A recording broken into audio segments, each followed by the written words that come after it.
Hey guys, it's Mike from Team OCG coming at you in 2021. Happy New Year to all of you subscribers, all you viewers.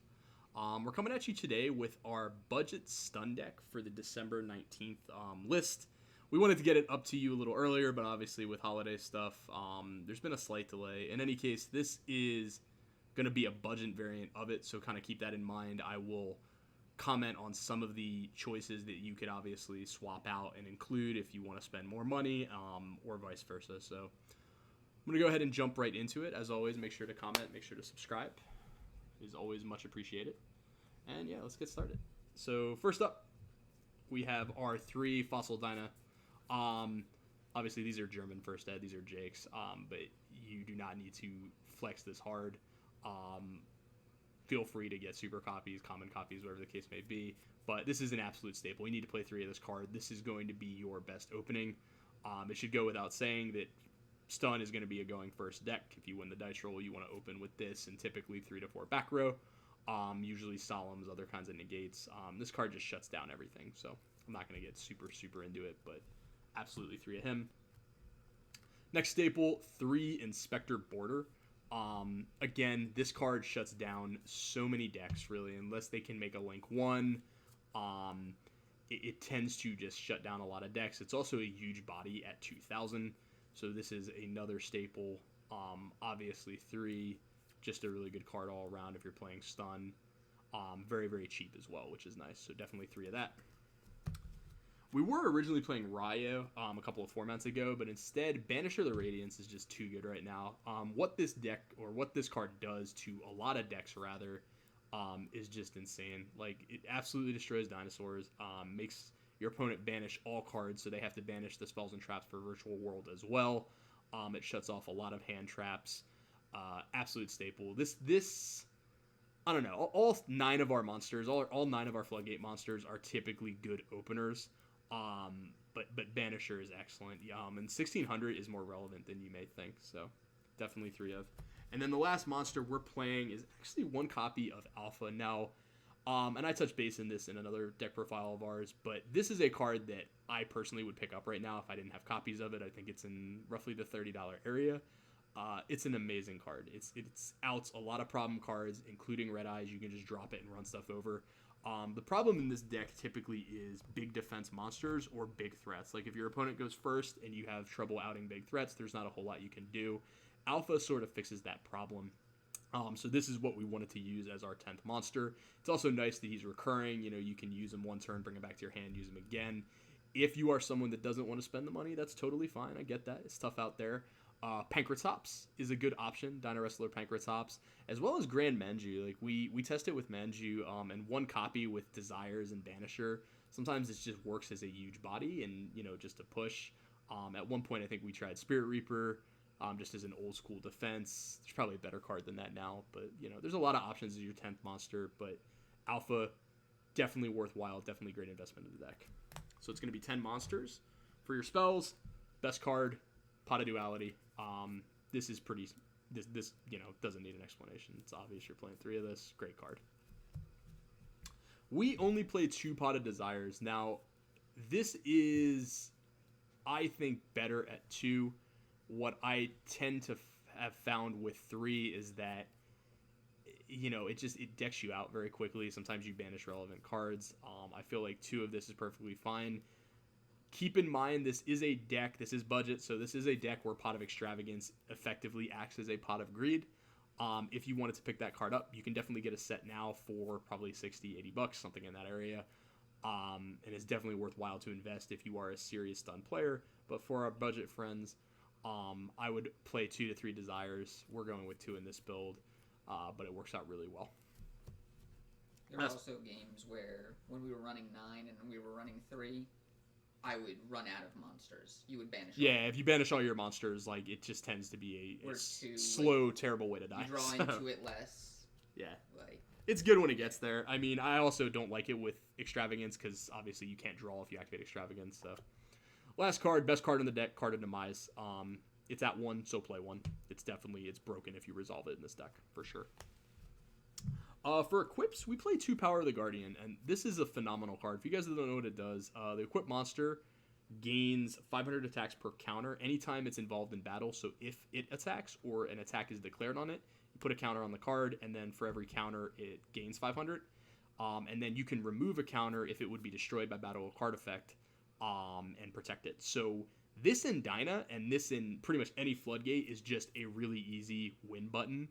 I like it. They need to answer the power before they answer your card, the monster. Basically. And what I found with this is, again, you're playing stun. I'm not going to say that this is like a huge, combo oriented deck. Obviously, it's not. There is some different thought that goes into it, but it's Power of the Guardians really works as a, if you draw it in Dino, it's just an auto win. So you really don't need to do a whole lot, and you just win the duel. So 2 of this is excellent. And if the game grinds out, it just gets better and better. Yeah, like your Dyna can get to like 4,000 attack. It's silly. Moon Mirror Shield. 1 copy of this. A lot of people don't know, if it falls off, you actually have to pay the 500 life, which can be detrimental. Your opponent can use that against you at times, but it's nice. It works just to get over big threats. It's nice to have this on your Dino. It makes it difficult to answer, but we didn't want to run more than 1 copy of it. And then last but not least, a really great card, Raigeki. This is a card, not only is it super budget friendly, so we wanted to include this, but this card is incredible. Like, one of the bigger problems with this deck, again, is just big monsters and big threats. So this is nice to have that. Another area where this deck struggles is the setting of hand traps, believe it or not. Like, Ash, I think, has 1,800 defense. And sometimes that can be a lot for some of your smaller guys. So having Raigeki and holding this until you're ready to push for game can be very, very useful at times. Excellent card. We get into our traps. This is the bulk of the deck. Obviously 3 Judgment, right? Like this is your off button. This is your win condition. This and any of the floodgates, just, protect your setup, knock out big threats. Very, very simple, straightforward. Even just stopping their summon. Yeah, just hitting their summon works. And then what we did for this setup, because in testing, like, we wanted to find a way to have better cards going second. Now, obviously, Solemn Warning is an amazing card. In this deck, our original profile played 3 of this, and the reason being is Solemn Warning stops normal summons. So if you have a Dyna face up, you're not really worried about them special summoning under normal circumstances, right? But you are worried about big normal summons that could potentially run over your Dyna. Warning protects from that. Now, that being said, it's totally dead going second when Solemn Strike is not. This is a much better card, especially against Zoodiac. So we wanted to kind of have both options available. And then for life points, we didn't want to include, obviously, 3 copies of all the Solemns. It would just get kind of clunky at times. So 2 and 2 has been working pretty well for us. Again, pretty straightforward. Set 4, summon a Floodgate, pass. So in that regard, it works really well. Now, of course, because Harpy's Feather Duster exists in this format, you do have to have some protection against it. Dark Bribe works for that protection. It also shuts down things like Impermanence and other forms of negation that could threaten your Floodgate monsters. So it's a 3 of. I mean, them getting a card is kind of irrelevant a lot of the times. Like, if you're shutting off their answer, like, that's totally fine. It's still going to be GG. So 3 of that card. We do play 2 of There Can Only Be One. This card is really, really good for slowing your opponent down. Like, obviously, it doesn't hurt us at all, but a lot of meta decks, especially, it really, brings them to a standstill, which is nice, especially if you don't open one of your Floodgate monsters. Having this on the board kind of acts as, another just issue card for your opponent. We didn't feel like we needed 3 just because it would get a little clunky, but 2 of it seems to work really well. For protection from attacks, we have 2 of our OG Mirror Force, and then we have 2 of Storming Mirror Force. The idea here is that, obviously Storming answers, some more common cards. Like, this shuts down Red Eyes if they've already used the Negate, which is nice. But OG Mirror Force is also, like, one of the most, like, ignored cards ever. So even, like, when, the joke is obviously more experienced players turn things to defense. Like, no one playing today really thinks about Mirror Force. So, like, you can catch them off guard. And then in terms of grindy games where, you may have a Dyna in 1 or 2 back rows and they're just trying to pop over it with their normal summon, it's nice to have the regular Mirror Force. You don't want to bump a normal summon back to their hand. They can just summon it again next turn. You end up going -1. So 2 and 2 has been working well for us. Compulse, we are playing it too. Again, same idea here. When it comes down to grindy games, it's nice. This is also a card that's nice going second. You can bounce back big extra deck threats. It also turns off Mystic Mine, which is kind of nice. This deck struggles with Mystic Mine, so you can bounce your own monster to your hand and turn it off that way, which is nice. And then last but not least, 2 Phantom Knight Swords. I prefer swords just for the attack power that the monster gains. Yes, I realize that it is continuous. They can out it with Harpies. They can out it with Cyclone. But it's still nice to have this in a Dyna on board. It protects it, gives it more attack power, makes it a bigger threat. So, 2 of that. Main deck is 40 cards. And then let's jump into our extra deck. And the extra deck for us is actually, I don't want to say it's relevant, obviously, because this is a stun deck, but we're including options that could potentially show up because we're not playing Extravagance. So if you're somebody that wants to spend money on Extravagance, feel free to do so. But your extra deck can essentially be, very, very different. We do play 1 Cowboy in case if you're negating our guys, or if we have border on board and we can manage to get another border on board. It's nice to have something to go for game. Play Exciton Knight for going second. If they, imperm any, our Dyna or something, we can overlay into him. 1 Castell, 1 Redoer. This card's broken. I hate playing against this card, but it's good as a 4. Tornado Dragon, Utopia, and Utopia Lightning. Again, these almost never come up. They're just generic 4s.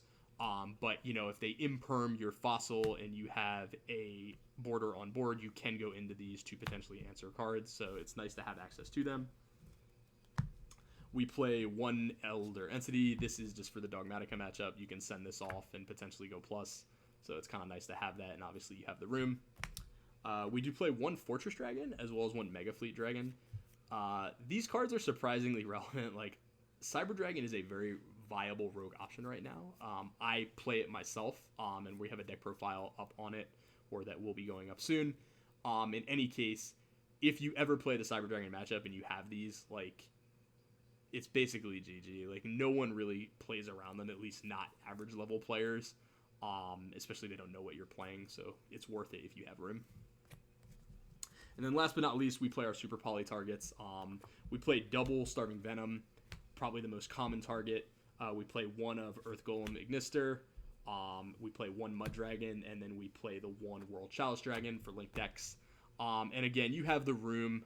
Depending on your local meta, you may change out your Super Poly targets. You may choose to include more. Whatever the case may be, it's, again, it's nice to have that room in the extra deck. So then for our side, we play 3 Artifact Lancia. This card is just so insane, this format. Shuts down Dinosaur, shuts down Virtual World. 3 copies of it. It's really the only hand trap we play, but it's worth having it because it's essentially just a pass for them. Play 1 Pancratops. This is just a nice going second card. It also helps in the same way that Alpha does in the main deck, where it answers big threats, especially going second. So it's good to have. We do play the 1 Harpies. This card got a reprint in gold. So it's a card that I would definitely invest in if you want to play in a tournament or a remote duel tournament right now. But it's worth having it. Just shuts down a lot of set 5 decks, degenerate decks, whatever the case may be. Going along with that, we do play the 3 Cosmic Cyclones, just more removal. Really good against Virtual World. Really good against, other floodgates. And then for us, we play triple Super Poly. And the idea here, there's a lot of these, what I call spell speed 4 cards that you could potentially include in this deck. The reason we chose Super Poly over other options like Dark Ruler No More and Droplets is because Super Poly not only works to remove the threat, but, in the case of Dark Ruler No More, if I turn off my monster effects, none of my guys can swing over your guys. Like, that card is really only good in a scenario where I can destroy your board with my guys and then set up negates. Well, in this case, in this deck, all your guys are really small, so you can't combo off and run over their board. If you Dark Ruler them, like, the best play you can do is, like, set 5, so it's not really good. Droplets, this is just not a deck that has resources that you can really discard. You're typically fighting for as many cards as you can get, so having to discard more than 1, not really viable either. Super Poly was the best in the sense that it removes the monsters, as well as neutralizes the threat. This card is absolutely insane against Dragoons, which tends to be a problem for this deck. If they go Anaconda, it makes this card inherently live. And then going second, you can just activate it, take their Anaconda, take their Goons, and just kind of push in from there. So definitely a good 3 of. We actually play, believe it or not, 3 Dark Hole. And this card, I think is incredibly underrated, frankly. It's, obviously it's a budget variant, so this is a very cheap card. In theory, you'd want to play things like Lightning Storm, but what I found with that, with testing Lightning Storm, believe it or not, is that typically you have face-up Floodgates on the board. So there are times where Lightning Storm is dead in your hand, while, other cards like Raigeki or Dark Hole aren't as bad. So, it's nice to have this. Obviously, you decided for going second, just answering big threats. And then last but not least, your own copy of Imperial Order. The reason we didn't main deck this card is it tends to choke you out. Like, this is a really good card if you can put a lot of damage on the board and then flip it on your opponent's turn. In our case, our opponents would typically just set a hand trap, and then as we're trying to kill them with Dyna and Border, this would choke us down until we eventually have to turn it off ourselves, and then they would just, combo off and, imperm us and whatnot and just destroy our board, and we'd lose from there. So it's good having it in certain matchups where, there's a lot of dependence on spells, but we didn't feel the need to main deck it. So, in any case, guys, that's our stun deck for the 2021 format. Feel free to comment, subscribe. Let us know what you think about it. We're always interested to hear your feedback. And I hope you enjoyed it.